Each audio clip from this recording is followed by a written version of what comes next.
The chair recognizes the honourable member for Marco City. Oh, boy. Thank you very much, Madam Speaker.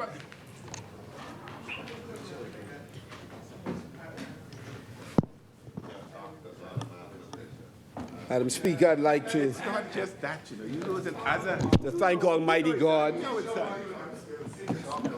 for this opportunity to once again speak on behalf of the people of Marco City who've given me this privilege to amplify their voices in this place. Madam Speaker, as my colleagues have said already, we support this compendium of bills. We had the opportunity on more than one occasion to have discussions with the governor of the central bank and his team on various pieces of legislation, inclusive of having a briefing relative to these matters. We are grateful for the governor and his team, a talented group of Bahamians who continue to provide an invaluable service to the Bahamian people. The Free National Movement has a stellar record of supporting small business development in the Commonwealth of the Bahamas, micro and small business development. And so it is natural that we support this piece of legislation.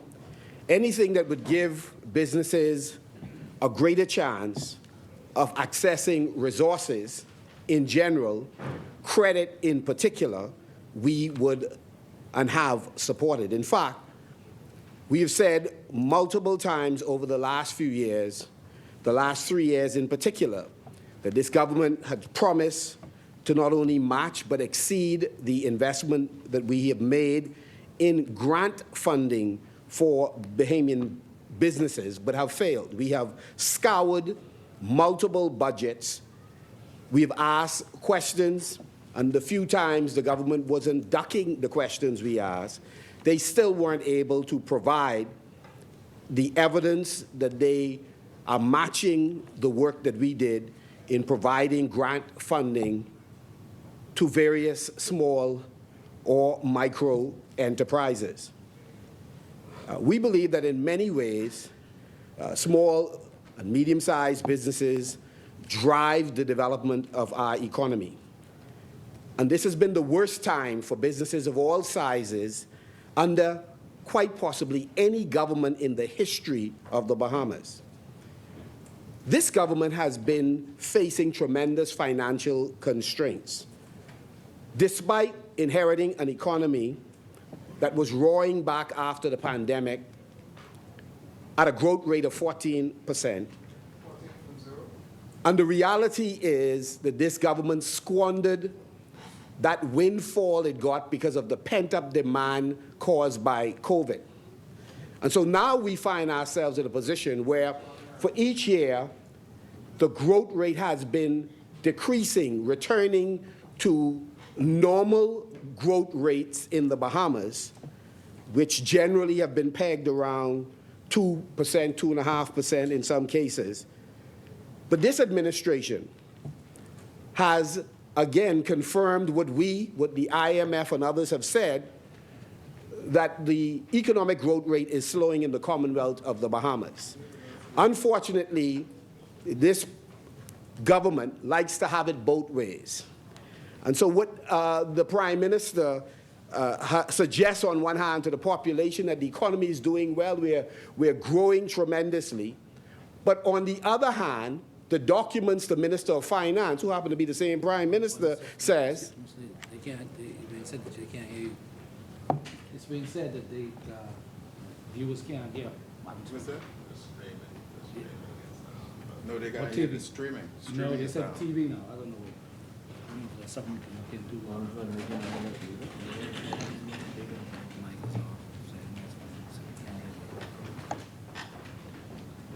Not the streaming now. TV that's in the can't hear. They're watching it. They can't hear. Mr. Forbes.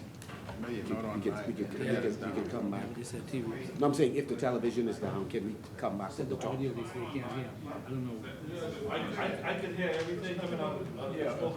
Check it out, he said that's when they said money. I don't know what's happening. But Zanadan is still on? This is on. Okay, no problem, no problem, Somebody sent the message, so we checked it, that's fine. no problem. Okay. Something is being said. Now I'll tell you. Thank you very much, Madam Speaker. The Prime Minister has contradicted himself.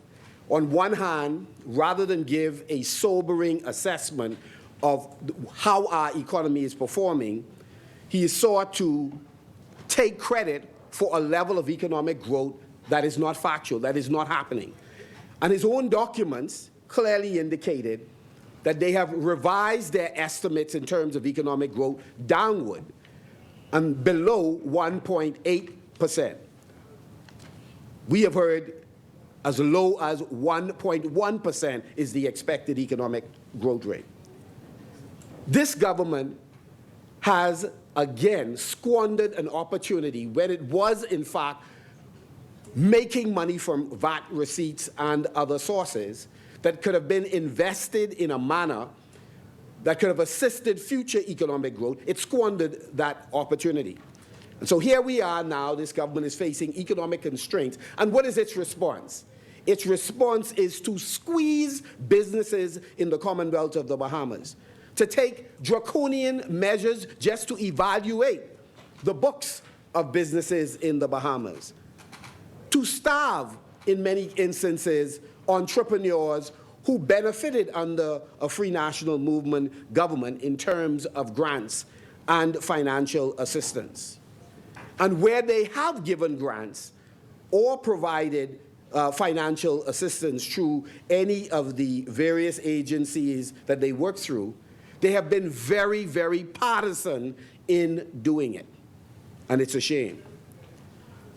But we will restore confidence in the business community that while we will hold them responsible so that they can demonstrate a social consciousness and continued commitment to the Bahamian people, at the same time, we will not trample on the entrepreneurial spirit in the Commonwealth of the Bahamas, but will seek to support business growth among micro, small, medium, and large businesses in the Bahamas.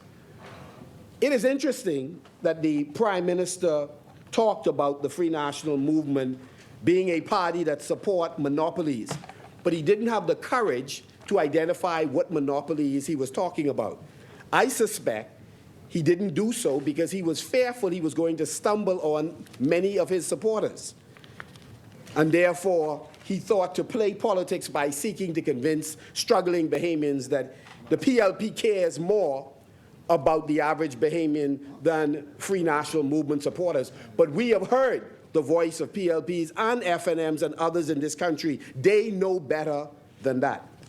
Prime Minister talk about the FNM being the party of elites. That is so laughable. I believe just in the House of Assembly, 11 millionaires are listed on their side. 11. 11. Only four on our side. And we up, only 4 on our side, and most of that on paper. So I find it interesting. 11. So, Madam Speaker, I'd like some protection from the noise, please. So, Madam Speaker, what makes that so laughable? What makes that so laughable is I mentioned 11 because that's what the figures tell us, that it's 11, right? We're told that it's 11. But we know some of them are not good in math, so it could be much, much more. In fact, one of them represented that he didn't even have a bank account at the time that he was nominated. And we will know how in the world he was able to get the checks that the government was paying him if he didn't have a bank account. So we know there are some issues with math and arithmetic. And so again, when you want to talk about elites, just look in the mirror. Look in the mirror. Mr. Prime Minister, FNM, the party of elites. a laughable proposition. We believe, Madam Speaker, that if businesses are to succeed and more Bahamians are to get into business, there must be a level playing field that gives all of us an opportunity to bid on contracts and to enter the business arena. The deck should not be stacked and skewed towards one group. We believe in the empowerment of all Bahamians, particularly Bahamians who have been historically disadvantaged. Whether they're from family islands, whether they're from over the hill, we have to create opportunities for the empowerment of our people. That's what we have to do. And one of the things that work against the empowerment of our people is exactly what the Prime Minister was not being honest about, and that is stacking the deck in favor of a select group. If you want to translate that in business terms, it sounds like this: a lack of competitive bidding, a lack of creating space where all and sundry has a chance to say, I could provide the best price or the best product. And so what this government has done, it has demonstrated its priority. Its priority is to the select few who will play ball oftentimes. And sometimes you have businesses that are not just playing ball with the government, but because the government is doing business with them in a way that puts a cloud over the deal head, this government is putting a cloud over a number of businesses' head because it's doing bad business. We don't blame the companies, we blame the government. Do it the right way. Enter into competitive bidding. Follow the law that you've put in place. When we came to government, we criticized the fact that the government would not comply with the procurement law left in place by the Minnis administration. All kinds of excuses were given. Oh, it's too cumbersome. We don't have the technological infrastructure to process everything, to get the information out. Many excuses were made. So the question is, how were we able to report on any number of contracts during that time?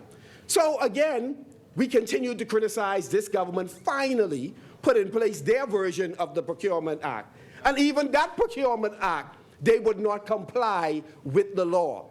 And that went on for quite some time, Madam Speaker. Again, we're talking about the empowerment of Bahamians through micro, small, medium, and large businesses. And one of the pathways to empowerment is through competitive bidding, leveling the playing field. So, Madam Speaker, the government, under tremendous pressure from the Free National Movement, and under tremendous pressure, we are quite confident from international agencies and quite possibly other governments, decided that they are going to finally put out a partial report on what contracts have been given out. And we say partial, Madam Speaker, because there are many government agencies this administration refuses to report on. We still don't know who got the contract, what's the value of the contract, what is the interest rate, and what are the terms. But for the ones they did in fact put out, Madam Speaker, it is an interesting read for the public. And think about this for a moment. The government, after being fiercely criticized for being anti-competition, one would think with their massive PR infrastructure that they would have publicized that we are finally putting out the figures, but they didn't. We have a sneaky suspicion on why. Madam Speaker, the contracts that have been reported by the government was embedded on a website, and I'll give you the name of that website shortly. And I suspect they had hoped we would not find this website and be able to access the information. Clearly, many of their members, and if I was a betting man, I would bet that 9 out of 10 members of Parliament have yet to see that site.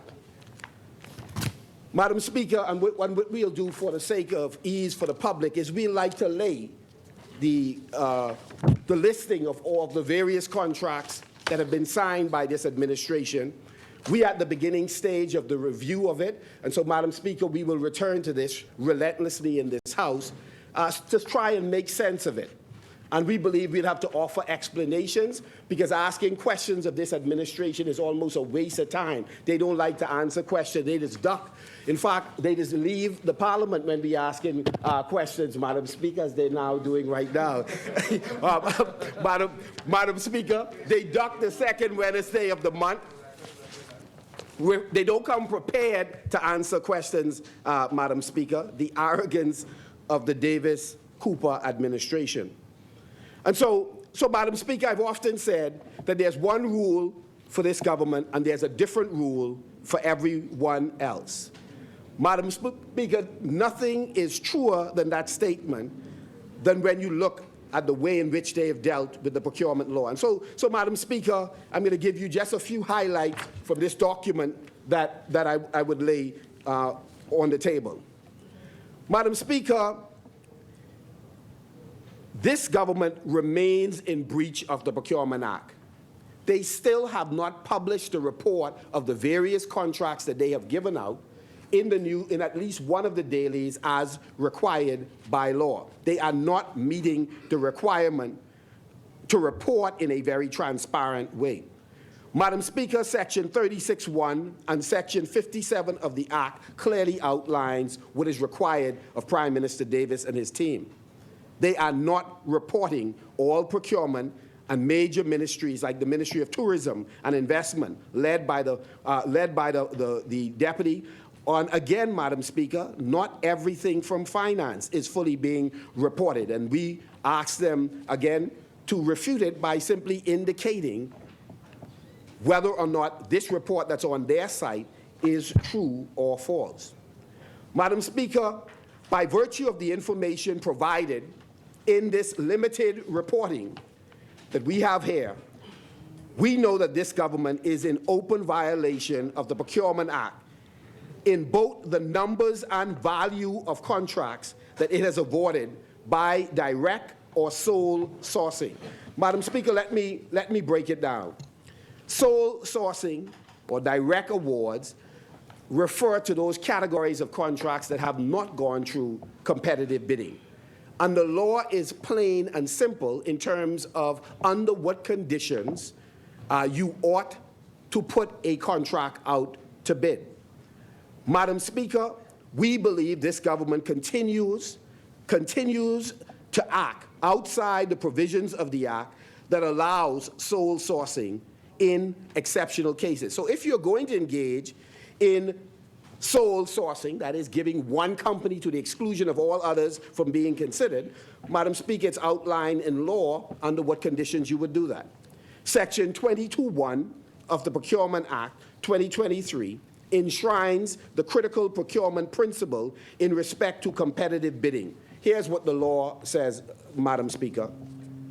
The procurement of goods, works, and services shall be undertaken by means of a competitive bidding process using one of the following competitive methods of procurement, except where it can be demonstrated that the procurement meets the criteria for a direct award method of procurement set out in Section 31.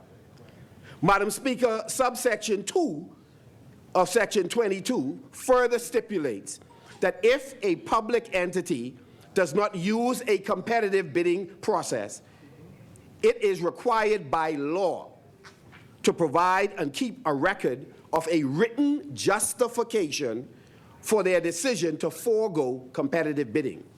Madam Speaker, the law is crystal clear. This is the same government, same prime minister that likes to lecture the business community and others on legality and following process and the law. Madam Speaker, the law says unless there is a compelling reason, all major government contracts must be offered through a competitive bidding process. The exceptional reasons and criteria for which the government may use direct or sole sourcing are laid out in Section 31 of the Act. These criteria include, but are not limited to, the following. 1, situations of extreme urgency or emergency. Contracts under $100,000. Let me say that again. Contracts under $100,000. No other vendors can. The other criteria for sole sourcing, no other vendors can provide the specific good or service. That's one condition under which you may single source or give a direct award. The other, no suitable bids received from a competitive bidding process. That's another area where you are allowed to single source. And then the final one is extended works or service reasonably necessary under an existing contract. In other words, there are extended works or services that are reasonably necessary under an extended contract. Those are the conditions. Madam Speaker, we will point out that this government has disregarded this list, and they have given direct awards, they have single source contracts well above $100,000 to numerous businesses that do not fit these conditions. Madam Speaker, neither the individual agency or even cabinet can unilaterally, by itself, decide that it will ignore Section 22 of the requirement for competitive bidding to arbitrarily, by some whim or fancy, award a contract to any vendor by direct or sole source. The government must have a legitimate reason just to forego the competitive bidding process, and it must always be within the parameters of the law. So, Madam Speaker, let me get to the heart of the matter. Madam Speaker, over a 12-month period of December 2023 to November 2024, based on the information provided not by the FNM, but provided by the government on its website, the Davis administration between this period have in fact awarded more than $212 million in direct awards that never saw competitive bidding. And this is only, Madam Speaker, for a handful of government departments and ministries. We believe, based on contracts that we have heard are about to commence, some we understand have already started. When you look at infrastructural work, when you look at airports and a host of other things, IT, sourcing, etc., Madam Speaker, that the amount of money the government has directly awarded to individual companies with no one else having an opportunity to bid can very well be upwards of $350 million, some say as high as $500 million.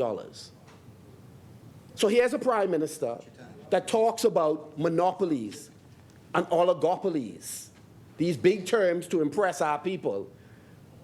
But here he is as the Minister of Finance engaging in a process of direct awards. So here's the problem, Madam Speaker. One, we do not know, Madam Speaker, in many cases, how long the contract is to last. Secondly, Madam Speaker, we often do not know, especially if it's a public-private partnership, we don't know the interest rate that the Bahamian people, your children, my children, our grandchildren, we don't know what amount they are on the hook for to pay in years to come, in decades to come, because the government refused to reveal the interest rates on any of the arrangements that they are in fact making. And so, Madam Speaker, I'd like to lay on the table, Madam Speaker, this list, and I want to just mention how many contracts there are. So, Madam Speaker, I mentioned that over $212 million of direct awards have gone out to 589 contractors. We do not know, and this is for, I believe, less than half of the government departments and ministries. And so you can quite comfortably more than double this when you look at some of the other ministries. Secondly, Madam Speaker, just looking at contracts, remember, above $100,000 or more, that would not qualify for direct or sole sourcing.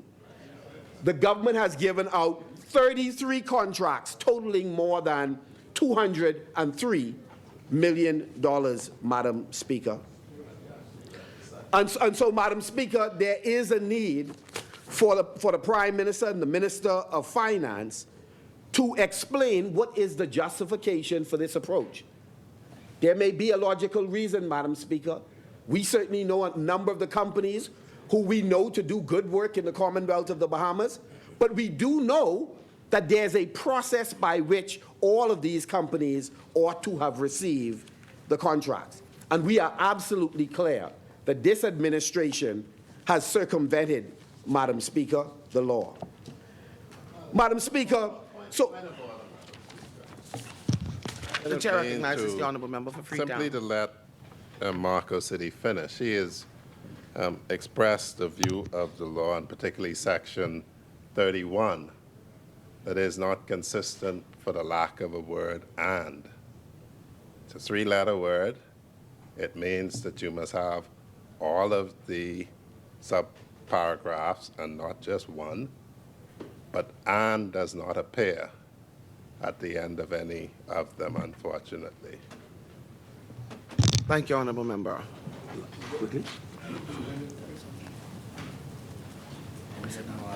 Madam Speaker, I will continue simply by saying that we call on the Prime Minister. We will, as early as next week, continue our discussion with the Acting Auditor General through the Public Accounts Committee and the former Auditor General, and we will in fact call, Madam Speaker, a number of senior public servants so that we can get an understanding of some of the decisions that this administration is making, Madam Speaker. Madam Speaker, when the Prime Minister, and we hope he does, explain the justification for single sourcing anywhere, we believe, between $350 to over $500 million in contracts. When he explains that, there are several other things, Madam Speaker, we wish for him to explain. I don't want to single out any particular business, Madam Speaker, so let me talk about categories, but all the names are here, Madam Speaker. Because on this as well, Madam Speaker, senior public servants who have contracts in excess of $1 million, working with government and having multiple contracts. In one case, Madam Speaker, there is a company that is providing a service for a ministry, Madam Speaker, that agency that the contractor company works for would have investigated the very minister in that particular ministry, Madam Speaker, and has $1 million, approximately $1 million in a contract for a company they are associated with, Madam Speaker. Let me go further, Madam Speaker. For apparently 2 years running, there's been a contract issued for decorations, Madam Speaker. We are told that it's over $500,000, Madam Speaker. Again, why would that be awarded through the Ministry of Finance as opposed to the Ministry of Works? And did it in fact go to a procurement board, Madam Speaker? These are critical issues government officials ought to answer. We should never put public servants in a position where somebody can question whether or not they are executing their job according to the terms of their contract or because it is beneficial for their private interests. The way in which some of these are awarded does exactly that. Do you remember the secret settlements for senior public servants? It's another example. Using public money to enter into secret settlements, we don't know what the amount is, again, hangs a cloud over who may be ordinarily honest, law-abiding, decent men and women, but because we hide the facts, and only some of it is in this, we then, again, put them in an awkward position, Madam Speaker. And so, Madam Speaker, there are a number of questions to be answered, and we'll pick these up in the Public Accounts Committee this coming week. Madam Speaker, for the last 3 minutes that I have, I wish to raise a couple of very quick questions. One is, has the government paid its bills to its vendors in the Ministry of Transport? And has the failure to pay bills, again, contributed to the scarcity of license plates and discs often being available in transport?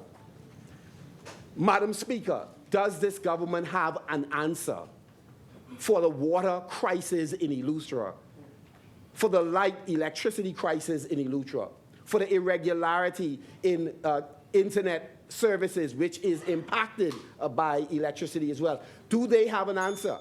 Because the government spent in Eleuthera over $100 million recently, but none of it seemed to have gone to water or light restoration and transformation, Madam Speaker. Madam Speaker, as I take my seat, I wish to once again put on the record that Grand Bahama is in need of intervention. We're still waiting on the Deputy Prime Minister. Oh, I'm sorry, I forgot the Prime Minister replaced him on the hotel and the airport. So we want to say for the Prime Minister, we're still waiting on him to report on the sale of the hotel and when the airport project will resume and what is the timeline for its completion. One fire truck is there. That's a move in the right direction. When will the rest be sorted out? This government should have, we believe they should have higher aspirations for the people of Grand Bahama. And they should not be salty about the fact that they didn't do as well in local government as they anticipated. That's expected. The public is upset with this administration. What we want, I thought I heard an Andres voice. Y'all should stop calling the people in Andres and trying to incentivize them to switch over. So, Madam Speaker, what we need is a government that is attentive to the needs of the people in our family islands in general, in Grand Bahama in particular, and unfortunately, this administration is not attentive. And my final comment, Madam Speaker, is simply this. We have a country to build. Every Bahamian is necessary in this nation-building process. And the government should be careful not to narrow its focus to incentivize and take care of one select group. Let's make it rain for all Bahamians. Let's make food available so that everybody can eat. Persons over the hill, persons in the family island, persons in New Providence. Everyone deserves an opportunity, Madam Speaker. With that, Marco City joins our colleagues in supporting the bill, the compendium of bills, and we rest our case. And I'd like to lay the document. Thank you, Honourable Member. Order the document be brought up.